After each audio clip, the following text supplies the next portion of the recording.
Yan guys, sa amin kami love shoutout. Nandito tayo sa Manila Bay, malakas yung hangin.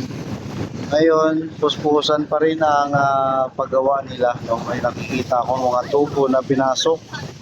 No, sigurado dun yun sa outfall, no? Hindi tayo makapasok, restricted kasi. Close ngayon ang Dolomite. So, may construction ongoing dito, no? At ayan, no? Daming heavy equipment. So, ito ay bunsod ng yung pagbaha, no?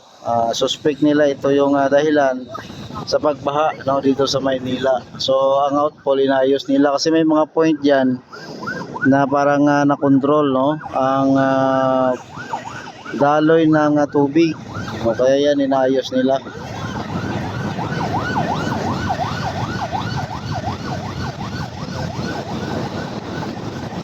Malakas ang hangin, no? At saka yung alon, medyo masungit ang karagatan.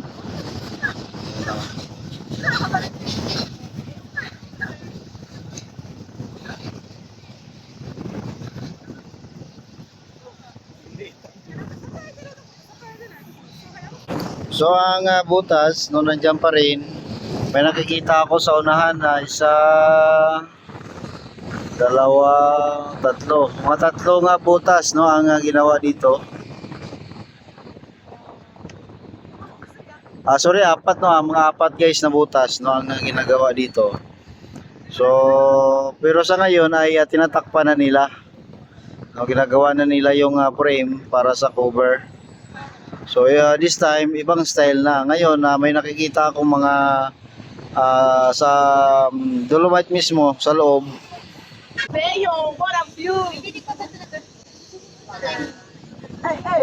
Ayan sa loob, no, may construction. Hinukay, no? Hinukay ang buhangin. Ang puting buhangin ng Dolomite.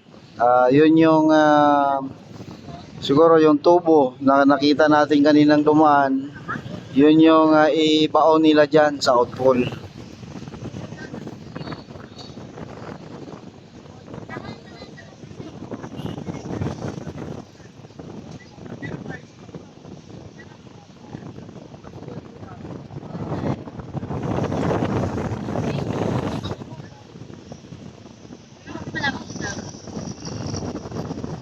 Baby, that's a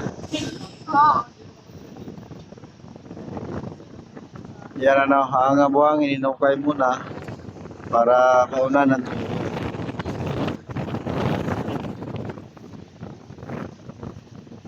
Kaya nakikita nyo yan yung tumpok ng buhangin, ano? Yun yung Dolomite na hinukay muna nila.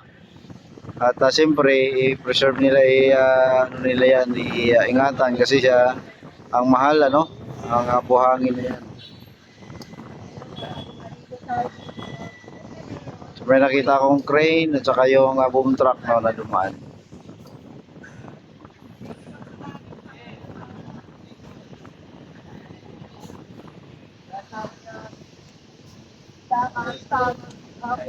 So, ang lakas ng hangin dito, palubog na yung araw at saka yung basura, no, may nakita ako. Pero hakutin na lang yan.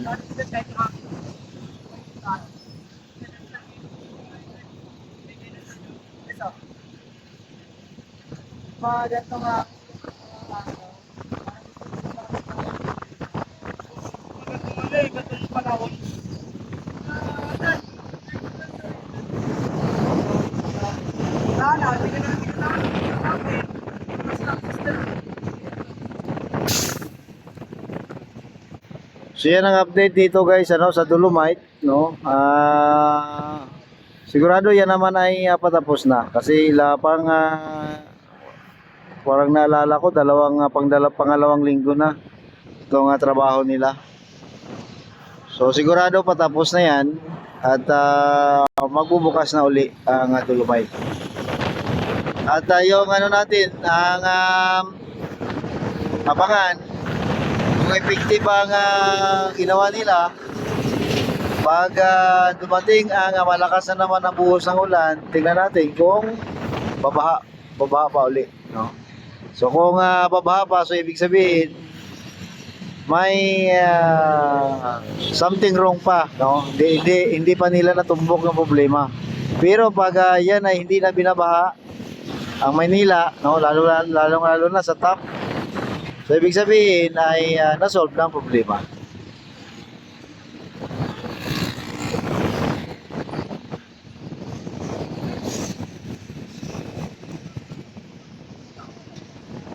So ang butas guys, halos sa parehas ng sa kalaki lahat yan. Tipika lang naman yan.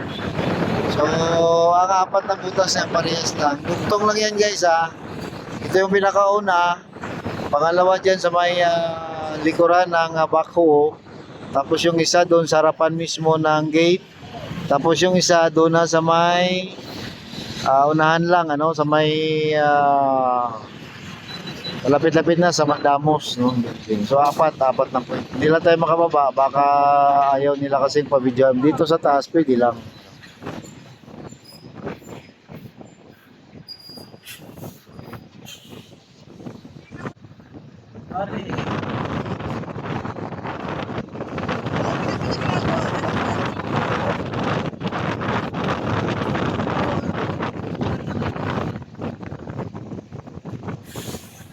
Sa spirit ng ginagawa.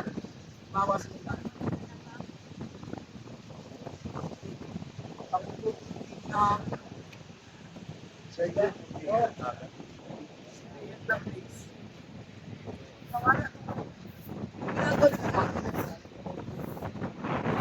Pera lang.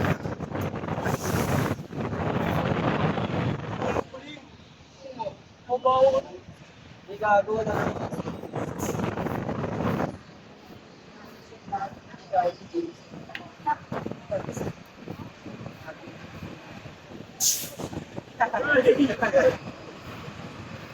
Hoy! So maraming tao ang naghihintay din ano sa pagbukas ng Dolomite. Parang bumalik nung dati.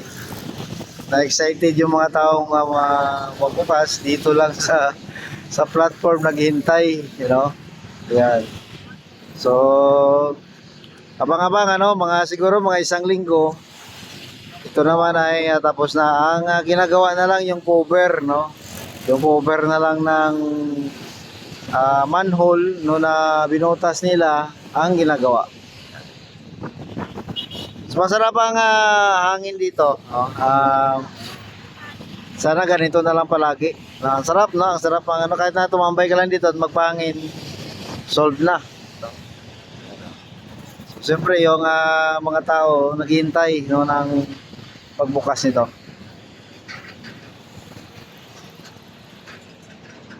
And of course, dito naman, guys, ang traffic ay ayos, talagang tuloy-tuloy, no, walang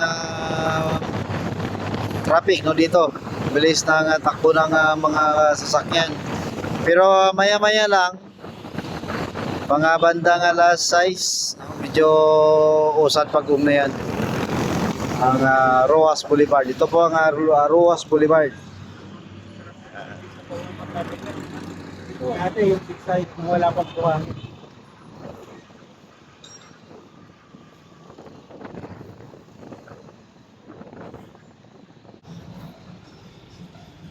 Yan, salamat guys. Yan po ang update natin dito sa Dolomite Sun Beach. Mag-ingat po tayo at mabuhay po tayong lahat. Salamat guys. Bye-bye po.